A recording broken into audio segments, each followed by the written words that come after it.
La Voz de América presenta. Incertidumbre entre soñadores. Tribunal de Estados Unidos devuelve decisión sobre el programa DACA a una instancia inferior. Necesitamos algo sólido, algo concreto. En su Asamblea General, la OEA mantiene al embajador de Juan Guaidó, mientras que Estados Unidos se compromete a seguir aliviando la crisis migratoria. Mientras que en Nueva York se agudiza la crisis de migrantes, un albergue está en la mira de las autoridades. Y una masacre en Tailandia deja más de 37 muertos, 20 eran menores de edad.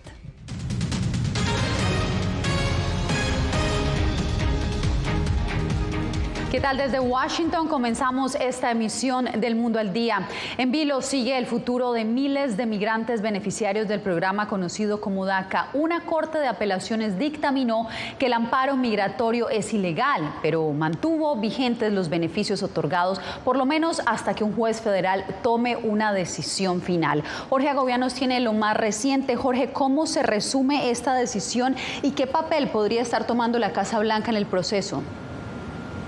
Yasmín, la Casa Blanca tiene un rol importante porque técnicamente es la defensa ante la decisión de ese juez de Texas que en los próximos meses decidirá si el programa DACA es legal o no. En agosto, el presidente Joe Biden emitió una nueva normativa que fortalece o le da otro tipo de estatuto a este programa promulgado en el año 2012 por el expresidente Barack Obama. Eso es lo que estará por verse en ese tribunal de Texas. Al mismo tiempo, el presidente Joe Biden dijo que hará todo lo posible para proteger a los beneficiarios de este programa, pero fue bastante claro al decir que una solución a largo plazo debería venir de un acuerdo bipartidista en el Congreso de Estados Unidos. Desde aquí, desde la capital de Estados Unidos, el día de hoy hubo protestas.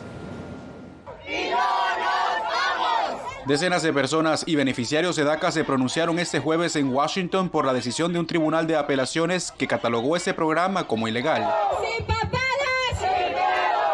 La Corte, sin embargo, estableció que los actuales beneficiarios pueden renovar su estatus, pero canceló futuras inscripciones y remitió el caso a un tribunal de Texas. Me dio coraje al pensar de que esa gente en poder sienta que nuestras vidas son un juego, un chiste. Yatsiri Cruz es beneficiaria del programa que, como a ella, ha ofrecido una protección temporal por más de una década a unas 800,000 personas que llegaron al país sin documentación cuando eran niños. Necesitamos algo sólido, algo concreto, algo más que algo temporal como ahorita. Esto es cada 2 años, al año tenemos que estar jugando con que si vamos a poder renovar o qué. La Corte de Texas ahora tendrá que decidir el futuro de DACA y valorar una reciente normativa de la administración Biden que busca blindar el programa. Lo que ellos esperan es que la Corte Federal determine que esta reglamentación es legal y que por lo tanto DACA es un programa legal, y eso es lo que tendrá que ver el juez federal. El abogado Ángel Leal estima como probable que el caso sea remitido a la Corte Suprema. Pero en honor a la verdad, si el Congreso no toma acción referente a este tema, DACA sigue en peligro. El presidente Biden propuso al Congreso una protección permanente, incluido un camino a la ciudadanía para los denominados soñadores. Esa agenda del presidente Joe Biden ha sido bloqueada por algunos republicanos en el Senado y en la Cámara de Representantes, que a pesar de estar a favor de otorgar una vía a la residencia o a la ciudadanía a los denominados soñadores, pues dicen que no llegarán a un acuerdo hasta que no haya compromisos sobre la seguridad fronteriza. Yasmín. Son más de 800,000 beneficiarios de DACA que siguen a la espera de una resolución sobre su estatus en este país. Gracias, Jorge.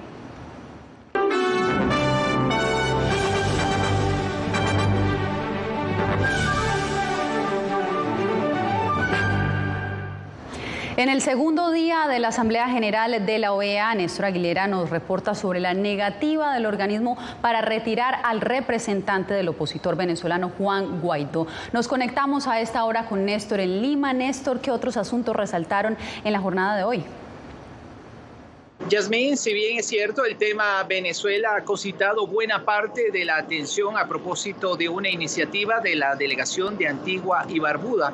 En esta cita continental también se habló acerca de una iniciativa que exige el fin de la agresión rusa en Ucrania. A continuación, lo más destacado de la jornada en la capital peruana.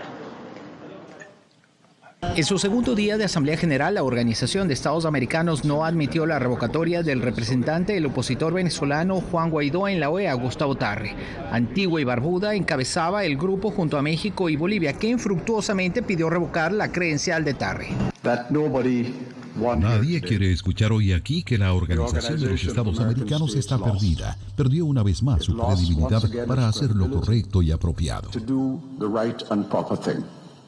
La OEA admitió al representante del opositor Guaidó, reconocido por 50 países como presidente interino de Venezuela. El mandatario Nicolás Maduro gestionó en 2017 la salida del organismo hemisférico. La seguridad alimentaria, la situación de Haití, la migración venezolana y la paz fueron varios de los temas tratados en la sesión de este jueves. Guatemala lideró la propuesta de 25 Estados miembros para mantener suspendida la representación de Rusia en el organismo, al tiempo que argumentó la afección de la guerra en la seguridad de las Américas y la ilegalidad de la anexión de territorios ucranianos. No tiene valor legal y merece ser condenado. No puede reconciliarse en el marco legal internacional. Se opone a todo lo que la comunidad internacional debe defender y se burla de los propósitos y principios de las Naciones Unidas. Por su parte, el representante de Colombia en la OEA habló sobre el objetivo de su país en restaurar la paz en su territorio y en toda la región. Porque entendemos que el apaciguamiento debe ser continental. Explica la razón de por qué nuestro acercamiento a la República de Venezuela, a través de su mandatario, el señor Maduro, para abrir las fronteras, 2.219 kilómetros de fronteras antes cerradas. Y a propósito también del conflicto armado que afecta a Ucrania y que ha sido motivado por Rusia, buena parte del debate en la jornada y en jornadas precedentes ha estado relacionado con la afectación para la región, especialmente en materia alimentaria. Yasmín. Así es, Néstor. También el secretario de Estado Antony Blinken llegó allá a Perú e hizo presencia en la Asamblea General de la OEA en el marco de su gira por Sudamérica. Allí reiteró el apoyo de Estados Unidos a las democracias de la región. Vamos con Jaime Moreno, quien nos tiene los pormenores.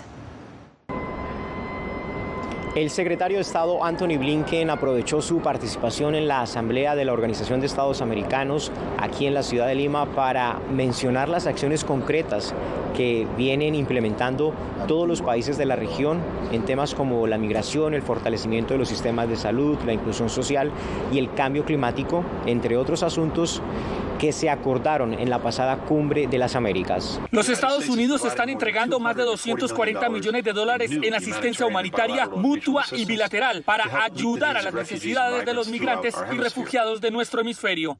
Estados Unidos mantiene su compromiso de fortalecer la organización para resolver temas de interés en el hemisferio y comprometer a sus vecinos. El gobierno del presidente Joe Biden aporta más del 50% del presupuesto anual de la OEA. Hasta el momento hemos proporcionado casi $2 millones a Redland, una red latinoamericana para la democracia, para apoyar compromisos civiles que incluyan ayudar a la sociedad civil y a los países modernos a implementar sus requisitos. En la Asamblea, Estados Unidos se sumó a la declaración encabezada por Guatemala para solicitar a Rusia poner fin a la guerra en Ucrania y responsabilizar a los gobiernos de Nicaragua y Venezuela por los abusos a los derechos humanos. Finalmente, nosotros apoyamos el Plan Interamericano de Gobiernos Democráticos, comprometidos para proteger los derechos humanos, la prevalencia de la ley y la gran inclusión social. El secretario Blinken, como el jefe de la delegación de Estados Unidos ante esta Asamblea General de la OEA, queda a la expectativa de lo que suceda con las declaraciones propuestas sobre la invasión de Rusia a Ucrania y las violaciones a los derechos humanos en Nicaragua y Venezuela. Acompañando la gira del secretario de Estado por la región, Jaime Moreno, Voz de América. En más noticias, una semana después del paso del huracán Ian, los residentes de Fort Myers, una de las ciudades más afectadas en Florida, no se reponen del impacto, pero se han organizado para asistir a sus vecinos. José Pernalete nos dice cómo. Cientos de familias atraviesan dificultades tras haberlo perdido todo con el devastador paso del huracán Ian en Florida. En Fort Myers, la necesidad de contar tan solo con una botella de agua potable, algo de ropa e incluso comida es una prioridad para adultos y niños. Más que nada son víveres de gente de buen corazón que vienen a prestar su ayuda. Y de cierta forma, pues también a través de la necesidad, las familias completas que tienen niños vienen a a cubrir ese tipo de vivencia que tienen. Luis Chávez es damnificado. Acompañando a sus vecinos, se organizan para reunirse en el centro de acopio y recoger todos juntos lo necesario. El apoyo emocional también es importante para estas personas. Asociaciones civiles están dedicadas a la asistencia de los afectados por la tragedia natural. Nos contaron que la ayuda será una demanda de largo plazo ante la magnitud de la destrucción. Otro de los aportes que requieren las organizaciones sin fines de lucro que están asistiendo a los damnificados en la zona de impacto es la participación de voluntarios. Feligreses de una comunidad religiosa de Fort Myers se formaron en este puesto de comida para servir alimento caliente. Esperan proporcionar 1000 platos diarios. Nada, hemos visto mucha necesidad, creo que en estos momentos hay que apoyar a la gente. Organizaciones no gubernamentales instan a seguir enviando donaciones, pues la necesidad será prolongada. José Pernalete, Voz de América, Fort Myers, Florida. Un recluso de origen hispano fue ejecutado en Texas tras ganar una batalla legal para que su líder religioso pudiera imponer manos y orar por él mientras surtía efecto la inyección letal. La historia la tiene Laura Sepúlveda. 18 años después de haber robado y asesinado al padre de 9 hijos, John Henry Ramírez fue ejecutado en una prisión estatal de Huntsville. Solo quiero decirle a la familia de Pablo Castro que aprecio todo lo que hicieron para tratar de comunicarse conmigo a través del programa de defensa de las víctimas. Intenté responder, pero no hay nada que yo pudiera haber hecho o dicho que les hubiera ayudado. Tengo arrepentimiento y remordimiento. Este es un acto muy atroz. Espero que esto les sirva de consuelo. Si les ayuda, me alegro. Espero que de alguna forma esto les ayude a hacer un cierre. En Texas, un estado en el que 575 personas han sido ejecutadas desde 1982, este caso captó la atención porque autoridades estatales rechazaron la solicitud de Ramírez para que un líder religioso le impusiera manos y orara por él en voz alta durante su ejecución. El litigio llegó a la Corte Suprema, que concedió la moción con 8 votos a favor y 1 en contra. Vivimos en una democracia. La democracia puede ser complicada, pero si tienes una ley que ha sido aprobada por esos abrumadores márgenes, ha sido promulgada por el presidente. Cada vez que uno de estos casos llega a la Corte Suprema, parece haber este tipo de efecto aplastante a favor de la libertad religiosa. Creo que eso es algo que debe tenerse en cuenta. Hay una razón por la que se obtiene ese resultado. Eso es lo que la sociedad ha elegido hacer a través de sus instituciones democráticas. Laura Sepúlveda, Voz de América, Austin, Texas. Al regresar a un mes de las elecciones municipales en Nicaragua, surgen denuncias de usurpación en candidaturas.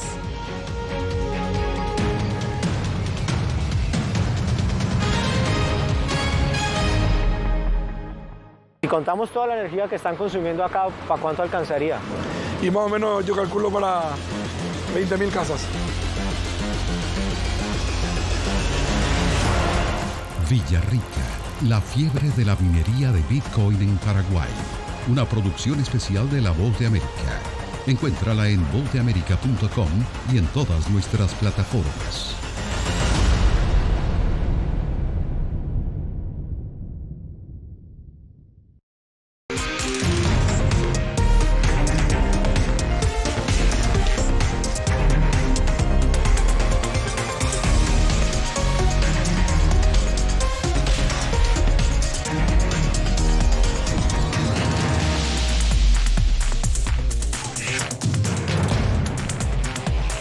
Venezuela 360, cada semana por La Voz de América. ¿Qué tal? Desde Washington comienzan las noticias en El Mundo al Día. Día a día, desde la capital de Estados Unidos y donde se producen las noticias que más te impactan. El objetivo es llegar al otro lado de la frontera para pedir asilo. La Voz de América te conecta con El Mundo al Día. Los hechos más allá de la noticia. Para que tomes decisiones bien informadas, en el lenguaje que quieres, donde quieras y como prefieras. Conéctate con El Mundo al Día. Actualidad. Nos vamos a ver otra cepa nueva y otra cepa nueva. Análisis. En realidad, mucha de esta gente va a quedar parada de nuevo y va a ser una tragedia humana. Debate. Dejen la obsesión. La obsesión la tienen ustedes. Con la información más allá de los titulares. El tema energético es algo que se está analizando. La inflación es un problema global. 30 y 50 metros están ya las tropas. Su respuesta, doctor. Todas las semanas por La Voz de América.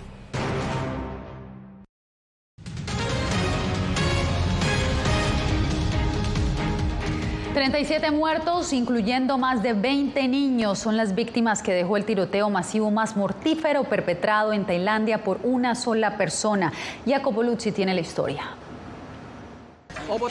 Un ex policía armado con una pistola y un cuchillo atacó este jueves una guardería en el noroeste de Tailandia y mató a más de 30 personas, la mayoría niños, en el tiroteo masivo más mortífero llevado a cabo por un solo perpetrador en esa nación del sudeste asiático. Luego el atacante le arrebató la vida a su esposa y a su hijo de 4 años y se suicidó. En total, el pistolero mató a 37 personas e hirió a otras 10. Se desconoce aún por qué.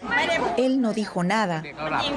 Le disparó a la puerta mientras los niños dormían. El atacante fue identificado como Pania Kamrab, de 34 años, un ex cabo que fue despedido de la fuerza policial en junio luego de ser arrestado por posesión de drogas. Descubrimos que el día 7, que es mañana, se suponía que asistiría a un juicio. Después de salir de la cárcel no dejó de usar drogas. Entonces posiblemente pudo haber estado alucinando junto con el estrés que hizo que cometiera los delitos. Comenzó en la guardería infantil y luego continuó con sus delitos hasta llegar a su casa. Los testigos describieron una escena de terror dentro del Centro de Desarrollo Infantil Utai Sawan, en una región rural del noroeste de Tailandia, cuando el atacante disparó y apuñaló a más de 20 niños. Algunos de tan solo 2 años, y apuñaló fatalmente a una maestra que estaba embarazada de 8 meses. Esto no debería pasar, definitivamente no debería suceder.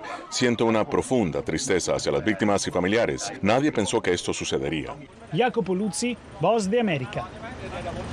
Y otra tragedia, al menos 18 personas murieron y 2 más resultaron heridas durante un ataque este miércoles contra las oficinas del gobierno local de San Miguel de Totolopán en el estado mexicano de Guerrero. Según el gobierno estatal, el alcalde Conrado Mendoza fue asesinado junto a su padre, un exalcalde. Hoy se pudieron ver los agujeros de bala que cubren la fachada del edificio del gobierno donde el alcalde celebraba una reunión cuando hombres armados abrieron fuego desde la plaza principal. Más información. A un mes de las elecciones municipales en Nicaragua, organismos independientes denuncian irregularidades. Donaldo Hernández nos explica.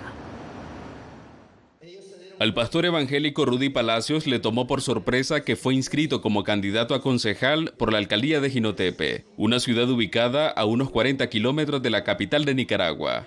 Denuncia que el partido Alianza Liberal Nicaragüense lo postuló sin su autorización para las elecciones municipales del próximo 6 de noviembre.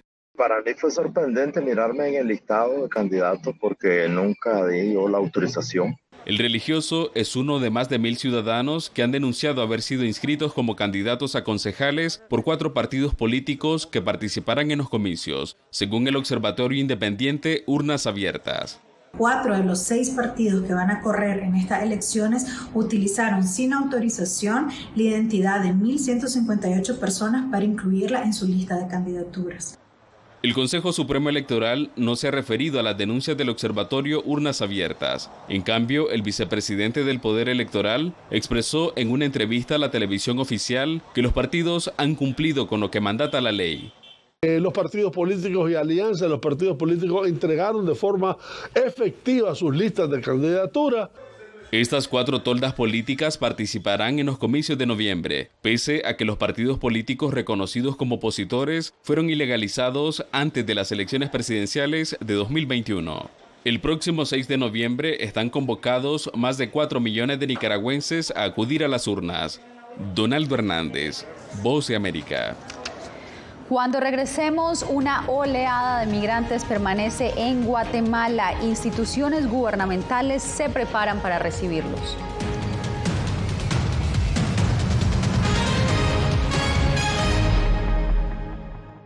Hace un año fueron despojadas de todo en su tierra, pero lejos de silenciar su talento, desde su exilio obligado sus notas musicales ahora se escuchan en todo el mundo.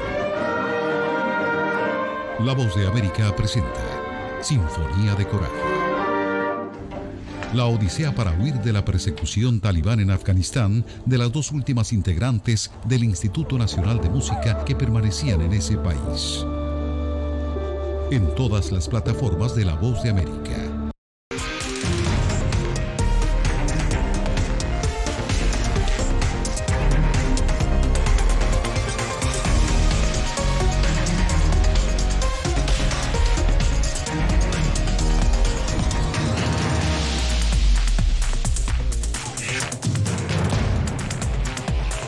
Venezuela 360, cada semana por La Voz de América. ¿Qué tal? Desde Washington comienzan las noticias en El Mundo al Día. Día a día, desde la capital de Estados Unidos y donde se producen las noticias que más te impactan. El objetivo es llegar al otro lado de la frontera para pedir asilo. La Voz de América te conecta con El Mundo al Día. Los hechos más allá de la noticia. Para que tomes decisiones bien informadas, en el lenguaje que quieres, donde quieras y como prefieras. Conéctate con El Mundo al Día. Actualidad. Nos vamos a ver otra cepa nueva y otra cepa nueva. Análisis. En realidad, mucha de esta gente va a quedar parada de nuevo y va a ser una tragedia humana. Debate. Dejen la obsesión. La obsesión la tienen ustedes. Con la información más allá de los titulares. El tema energético es algo que se está analizando. La inflación es un problema global. 30 y 50 metros están ya las tropas. Su respuesta, doctor. Todas las semanas por La Voz de América.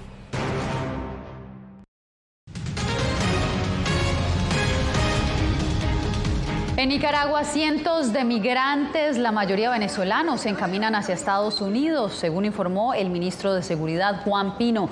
Muchos de los que llegan a Nicaragua han tomado la ruta a través de la peligrosa selva del Tapón del Darién, que divide a Colombia y Panamá, por donde han cruzado más de 160,000 migrantes en lo que va del 2022, una cifra sin precedentes. Entre tanto, Guatemala prevé recibir la oleada de migrantes, por eso 15 instituciones gubernamentales se preparan para recibirlos. Ligia Toledo con la información.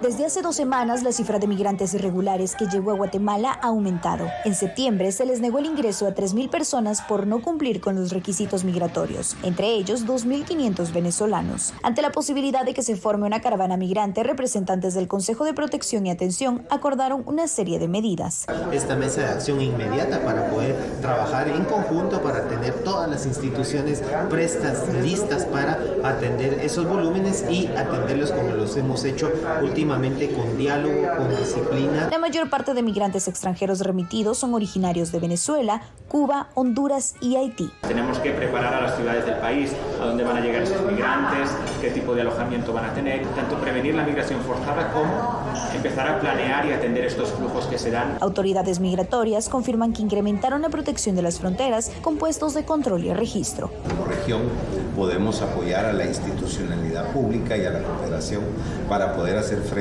a la inminente crisis migratoria que se avecina.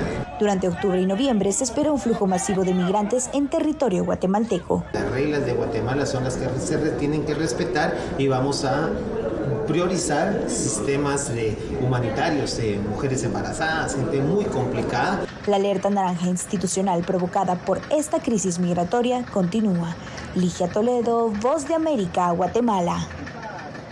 Y la ciudad de Nueva York estaría atravesando su peor crisis migratoria en décadas. Una gran cantidad de personas siguen llegando y la situación se agrava con el deceso de las temperaturas. Ángela González desde la Gran Manzana con el informe. Falta espacio para ubicar a los más de 11,000 migrantes que han abarrotado el sistema de albergues de la ciudad. Un fallido intento de la alcaldía de construir un hangar en Orchard Beach y ahora un nuevo proyecto para levantar otro en Randall's Island recibe una lluvia de críticas por parte de activistas. Tiene que pensar en algo permanente donde la historia no se vuelva a repetir. Creo que este movimiento que en inglés Massive Migration que está viniendo una migración masiva que está llegando aquí a los Estados Unidos ha abrido los ojos, no tan solo en Nueva York, pero en todos los Estados Unidos. La llegada de las frías temperaturas recrudece la situación. Ponerlos bajo carpas dificulta mantener la calefacción, dicen activistas, sumado a que muchos de los migrantes llegan con tan solo lo que tienen puesto y faltan abrigos para darles cobijo. Sí, sería preocupante, pues, que mueva a una persona para unas cuestiones de carpa y no ha llegado el invierno todavía.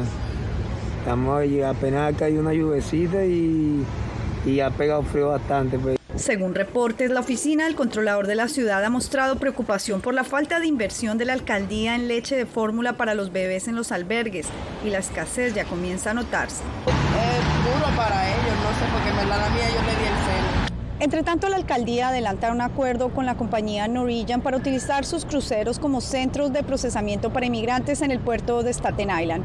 Ángela González, Voz de América, Nueva York. Lo invitamos a que se quede con nosotros. Volvemos con más noticias en minutos. Si contamos toda la energía que están consumiendo acá, ¿para cuánto alcanzaría? Y más o menos yo calculo para 20.000 casas.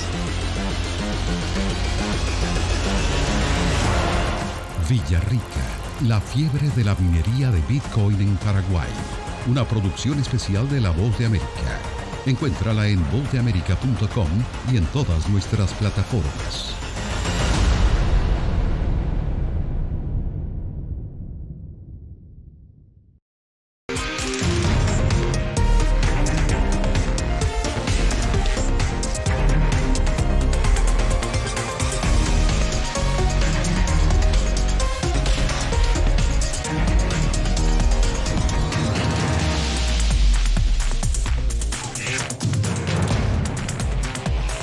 Venezuela 360, cada semana por La Voz de América. ¿Qué tal? Desde Washington comienzan las noticias en El Mundo al Día. Día a día, desde la capital de Estados Unidos y donde se producen las noticias que más te impactan. El objetivo es llegar al otro lado de la frontera para pedir asilo. La Voz de América te conecta con El Mundo al Día. Los hechos más allá de la noticia. Para que tomes decisiones bien informadas, en el lenguaje que quieres, donde quieras y como prefieras. Conéctate con El Mundo al Día. Actualidad. Nos vamos a ver otra cepa nueva y otra cepa nueva. Análisis. En realidad, mucha de esta gente va a quedar parada de nuevo y va a ser una tragedia humana. Debate. Dejen la obsesión. La obsesión la tienen ustedes. Con la información más allá de los titulares. El tema energético es algo que se está analizando. La inflación es un problema global. 30 y 50 metros están ya las tropas. Su respuesta, doctor. Todas las semanas por La Voz de América.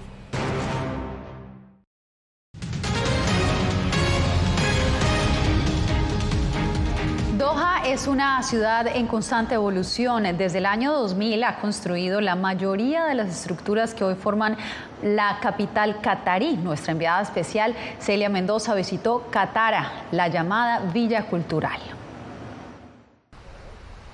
Esta es la Villa Cultural de Katara, que fue creada en el año 2010, cuando fue abierta al público con el Festival Internacional de Cine de Tribeca, que se ha mantenido año tras año. Ya es una tradición. En el mes de noviembre del 2015 se abrió el anfiteatro, pero también una casa de ópera y varios cines. Este es un conglomerado donde las personas que viven en Doha pueden venir a tener actividades culturales. Hay diferentes centros de arte y también se han abierto museos, uno de ellos enfocado en la historia marítima de este país.